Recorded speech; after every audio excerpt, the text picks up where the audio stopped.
আপনারা দেখছেন ইসলামিক প্রশ্নোত্তরমূলক অনুষ্ঠান জীবন জিজ্ঞাসা উইথ এনটিভি। সৌজন্যে হিজাজ ট্রাভেল এবং মাহবুব & কো অ্যাকাউন্টেন্টস।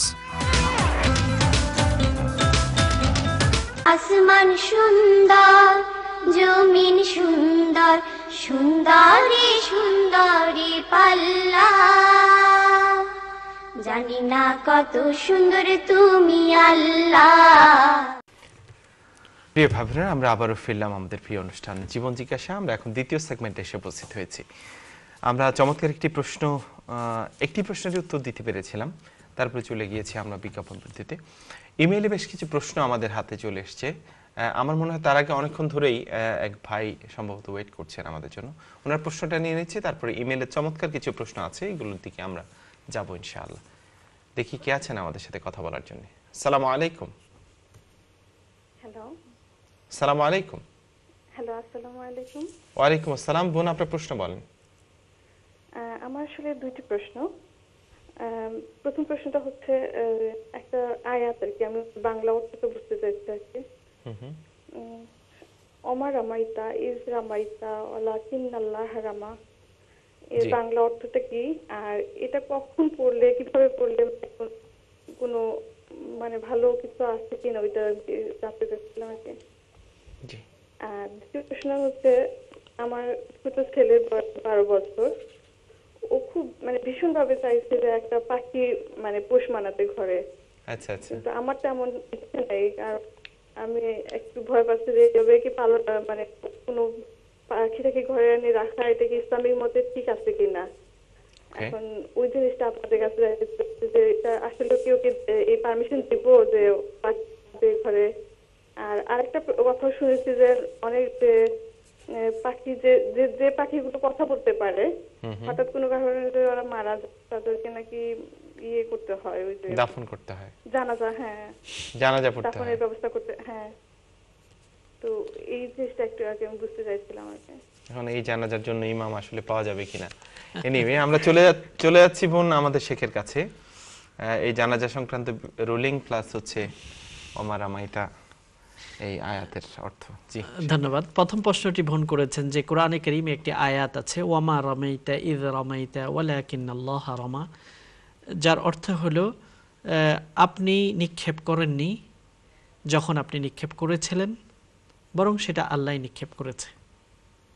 অর্থাৎ এই আয়াতটির যে প্রেক্ষাপট আমরা তাফসীরের কিতাবগুলোতে দেখি, সেটা হলো এই আল্লাহর নবীকে হত্যা করার জন্য কাফেররা ফাইনাল একটা সিদ্ধান্ত গ্রহণ করেছিল, চূড়ান্ত সিদ্ধান্ত, যে 13 বছর পর্যন্ত আমরা অপেক্ষা করেছি, অনেক ডিস্টার্ব তিনি সৃষ্টি করেছে মক্কায়, ঘরে ঘরে মানুষ মুসলিম কাফের হয়ে গেছে, 2 ভাগে বিভক্ত হয়ে গেছে। কাজেই এই ফিতনা থেকে আমাদেরকে রক্ষা হতে হবে, তাকে চূড়ান্তভাবে আমরা হত্যা করে দুনিয়া থেকে বিদায় দিয়ে দেব, যাতে করে যেই ফিতনার আগুন তিনি জ্বালিয়েছেন সেটা নিবানো যায়।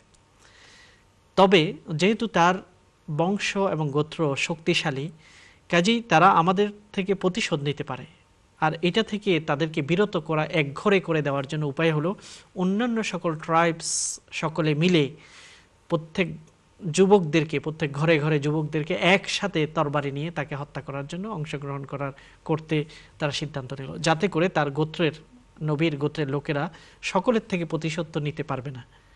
এই জন্য এই বিষয়টা সেখানেই শেষ হয়ে যাবে। কিন্তু আল্লাহ তাআলার ইচ্ছা ছিল ভিন্ন। আল্লাহ দেখাতে চাচ্ছেন অন্যরকম এক মুজিজা, অলৌকিকত্ব, মিরাকল। এবং তিনি রাতের অন্ধকারে যখন সবাই ঘেরাও করে রাখলো ঘর, আল্লাহ নবীকে অর্ডার করা হলো, আপনি এবার চলে যান, এবং বলা হলো যে কিছু বালু হাতে নিয়ে সেটাকে নিক্ষেপ করার জন্য, এবং তিনি সূরা ইয়াসিনের কয়েকটি আয়াত পড়ে সেটাকে নিক্ষেপ করেছিলেন। ঘটনা এমনই ছিল যে ওই বালুগুলোকে যখন তিনি নিক্ষেপ করেন, আল্লাহ তাআলা তার অলৌকিক প্রক্রিয়ায় প্রতিটি যুবকের যারা তরবারি নিয়ে দাঁড়িয়ে আছে তাদের চোখের মধ্যে সেগুলো নিয়ে ফেললেন, এবং সকলে প্রচণ্ডভাবে চোখ কসলাতে লাগলো।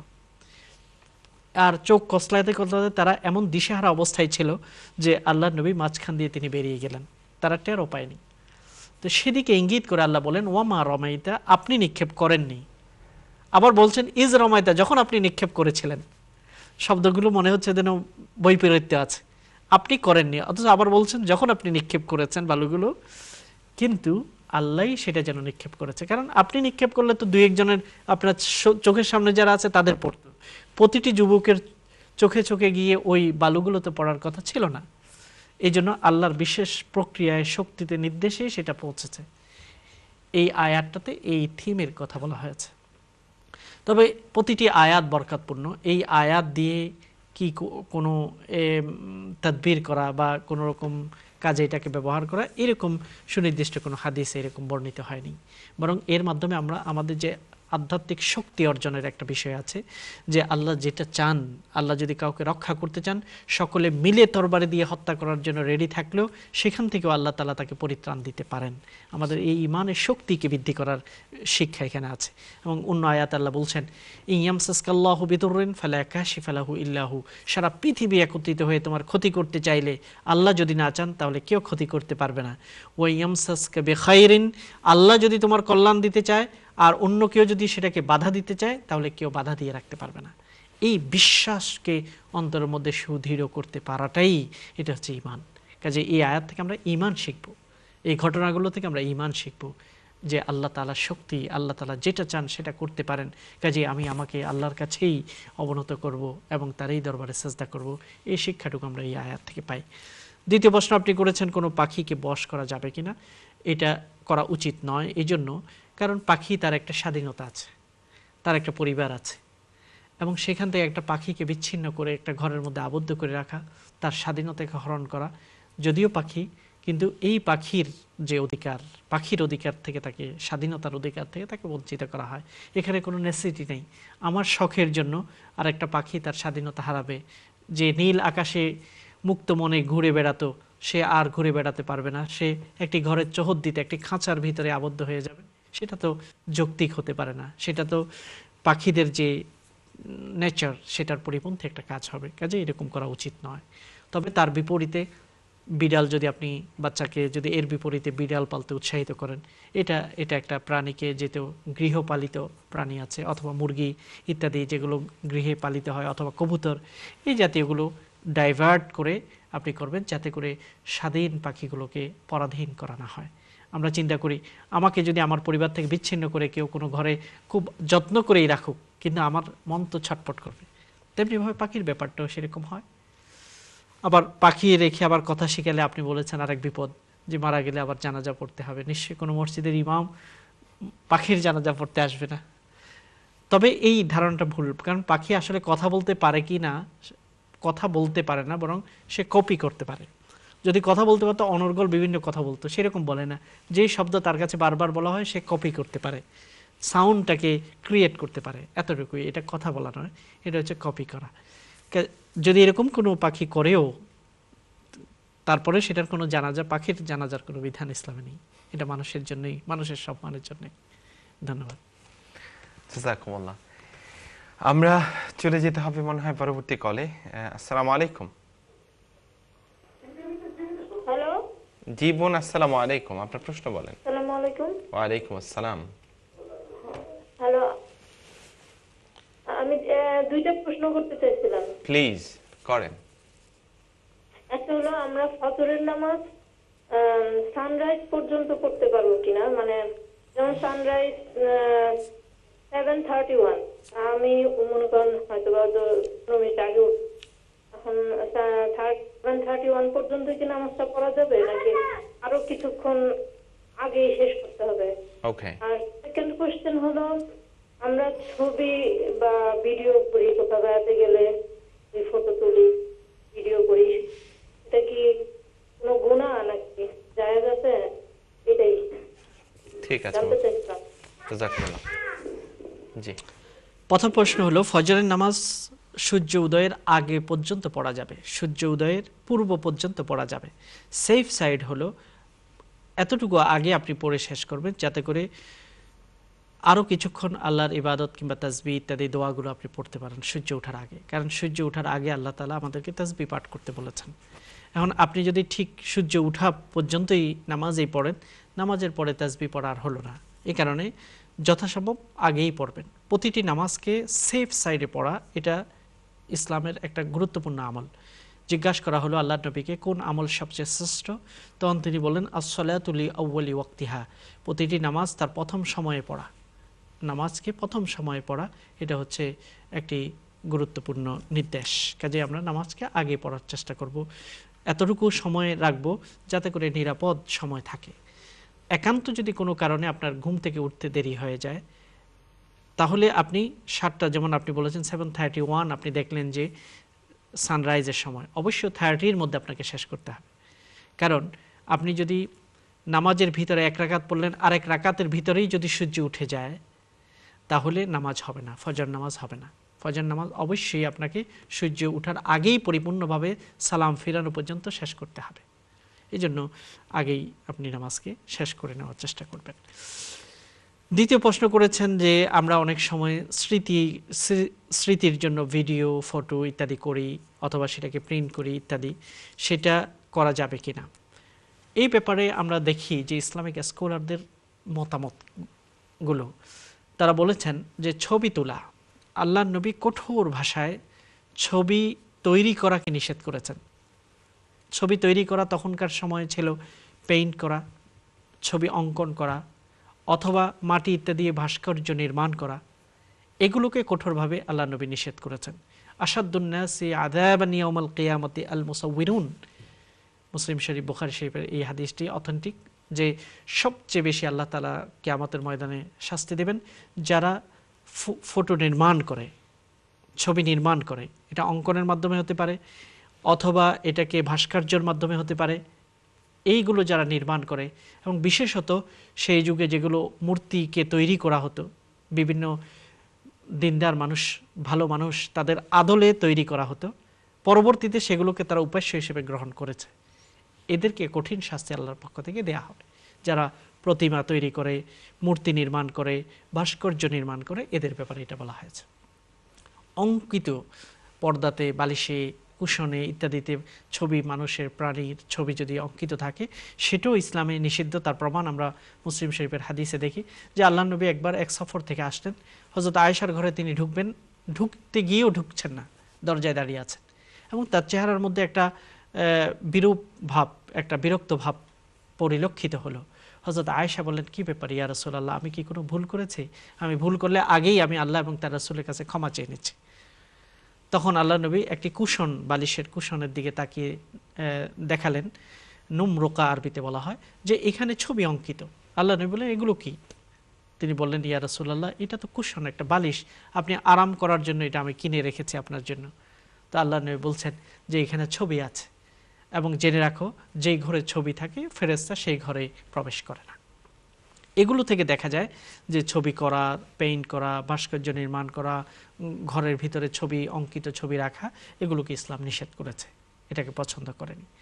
তবে স্কলারদের মধ্যে এখানেই দ্বিমত যে এখন তো ক্যামেরা সিস্টেম, এটা তৈরি করা হচ্ছে না, এটা জাস্ট ফটো ক্যামেরার মাধ্যমে সেটাকে গ্রহণ করা হচ্ছে, অথবা মেশিনের মাধ্যমে সেটাকে গ্রহণ করা হচ্ছে। এটা কি সেটার পর্যায়ে পড়বে কিনা? এখানে স্কলাররা বলেছেন যে এটার পর্যায়ে পড়বে না, এরকম একটি মত আছে স্কলারদের, গুরুত্বপূর্ণ স্কলারদের। আবার সৌদির অনেক স্কলাররা তারা বলেছেন যে না, এটাও সেটারই অন্তর্ভুক্ত। এটা তখনই শুধু করা, ক্যামেরা ইত্যাদির মাধ্যমে করা যাবে যখন এটার খুব প্রয়োজন হয় ভালো কাজের জন্য, অথবা এটার প্রয়োজন হয় যেমন অফিসিয়াল কারণে আমরা ছবি তুলতে হয়, ছবি ব্যবহার করতে হয়, তখন সেটা জায়েজ হবে প্রয়োজনের কারণে। অপ্রয়োজনে যদি গুনার কাজে ব্যবহার করা হয়, ছবি তুলে সেটা দ্বারা মহিলাদের ছবি ইত্যাদিকে প্রচার করা ইত্যাদি করা, ট্যাবলয়েড পত্রিকার মধ্যে মহিলাদের ছবি দেওয়া হয়, অর্ধ উলঙ্গ, উলঙ্গ, এই সব কাজে করলে সেটা তো অবশ্যই হারাম, কোনো দ্বিমত নেই। আর ভালো কাজে প্রয়োজনে ব্যবহার করা এটা জায়েজ, তাতেও দ্বিমত নেই। তবে নর্মাল কাজে, যেমন আমরা স্মৃতি কাতর হয়ে ছোটকালের ছবি রাখি, অথবা বিভিন্ন জায়গায় বেড়াতে গিয়ে মানুষের ছবি তুলি, সেগুলো যাবে কিনা তাকওয়া হলো না করা। স্পেশালি সেগুলো যদি কম্পিউটারাইজ সফট থাকে, সেটার চেয়েও বেশি অপছন্দ করা হয়েছে যে সেটাকে প্রিন্ট করা এবং সেগুলোকে প্রকাশ্যে ঝুলিয়ে রাখা, অথবা ঘরের মধ্যে বড় করে প্রকাশ্যভাবে সেটাকে ঝুলন্ত অবস্থায় রাখা ইত্যাদিকে স্কলাররা পছন্দ করেননি। কাজে আমরা সবসময় অপ্রয়োজনীয় বেশি ছবি তোলা বা প্রিন্ট করা স্পেশালি সেগুলো থেকে নিজেদেরকে বিরত রাখার চেষ্টা করি। জাযাকুমুল্লাহ। প্রিয় ভাই বোনেরা, আমরা আরেকটি প্রশ্ন নিয়ে নিচ্ছি, সম্ভবত উত্তর দেওয়া কঠিন হয়ে যাবে। দেখি কে আছেন আমাদের সাথে। আসসালামু আলাইকুম। হ্যালো, আসসালামু আলাইকুম। ওয়ালাইকুম আসসালাম, আপনি প্রশ্ন বলেন। যে আমার 3টা প্রশ্ন। মাশাআল্লাহ। প্রথম প্রশ্নটা হলো, আমি একটা উইল করেছিলাম আমার 4টা বাচ্চা, তো মানে 20% থ্রি প্রেসিডেন্ট হবে আর একজন হবে 40%। সেটা ঠিক আছে কিনা? আপনি আবার একটু রিপিট করবেন, কি উইল করেছেন? আমি উইল করে রাখছি যে আমি মরার পর আমার বাচ্চারা 4 জনের মধ্যে 3 জনে পাবে 20%, জি। আর ছোট ছেলে পাবে 40%। 4 জন আপনার ছেলেই? না, একটা মেয়ে 3টে ছেলে। ওকে। কি কারণে আপনি এটা করেছেন? আমি করেছি যে ছোট ছেলে, তাকে আমি বেশি সময় দিতে পারিনি, আমি কাজে ব্যস্ত ছিলাম। অ্যান্ড বড়রা আমি তো খুবই ওদেরকে টাইম দিয়েছি, অনেক খাসি ওদের লেখাপড়ার জন্য, সেই জন্য গিলটি ফিল করে আমি ছোট ছেলেকে 40% দিতেছি আর কি। যে ইসলামিক ক্ষেত্রে কতটুকু আমি জানি এটা আমি রাইট না, তবে আমি অন্যান্য যারা পাবে সেটা অন্যদের জন্য আমি রেখে গেছি। তো এখন আমার মনে হচ্ছে যে সেটা মনে আমি রাইট করে নেই। আচ্ছা, ঠিক আছে। এটা হলো 1 নম্বর প্রশ্ন। এন্ড 2 নম্বর প্রশ্ন হলো, আমার মেজো ছেলে আলহামদুলিল্লাহ ইসলামিক দিক দিয়ে খুবই গুরুত্বপূর্ণ কাজ করতেছে, মাশাআল্লাহ। আমি তাকে এনকারেজ করতেছি একটা বাড়ি কিনতে, তখন সে বলে মা ইন্টারেস্ট হচ্ছে রেবা, সেটা আমি নিব না। তখন কোন শেখ তারা বলেন যে একটা বাড়ি ওরা কিনতে পারে, কিন্তু সে বলছে যে যদি কোনো শেখ এটা ক্লিয়ার ভাবে বলেন তাহলে আমি যাব। আমি জানি রেবা এটা আমাদের জন্য রাইট না। এটা হচ্ছে 2 নম্বর প্রশ্ন। এন্ড 3 নম্বর প্রশ্ন হচ্ছে যে ছেলেরা বিয়ে করা কতটুকু ইম্পর্টেন্ট, কত বছর বয়সে? ঠিক আছে। This is my 3 number question. আপনার উত্তরগুলো আমরা বিরতি থেকে এসে দিব ইনশাআল্লাহ। আচ্ছা, ঠিক আছে। ঠিক আছে, আচ্ছা, ওকে, দোয়া করবেন। জি, আল্লাহ হাফেজ, আসসালামু আলাইকুম। প্রিয় ভাবিনা, চমৎকার 3টি প্রশ্ন আমাদের এক মায়ের। এই চমৎকার 3টি প্রশ্ন আমরা ইনশাআল্লাহ বিরতি শেষে আশা করছি দেওয়ার চেষ্টা করছি। আমরা চলে যাচ্ছি বিজ্ঞাপন বিরতিতে, ফিরে এসে আশা করছি আপনারা আমাদের সাথে থাকবেন। আসসালামু আলাইকুম ওয়া রাহমাতুল্লাহি ওয়া বারাকাতুহু। আসমান সুন্দর, জমিন সুন্দর, সুন্দরী সুন্দরী পাল্লা, জানি না কত সুন্দর তুমি আল্লাহ। আপনারা দেখছেন ইসলামিক প্রশ্নোত্তরমূলক অনুষ্ঠান জীবন জিজ্ঞাসা উইথ এনটিভি। সৌজন্যে হিজাজ ট্রাভেল এবং মাহবুব এন্ড কো অ্যাকাউন্টেন্টস।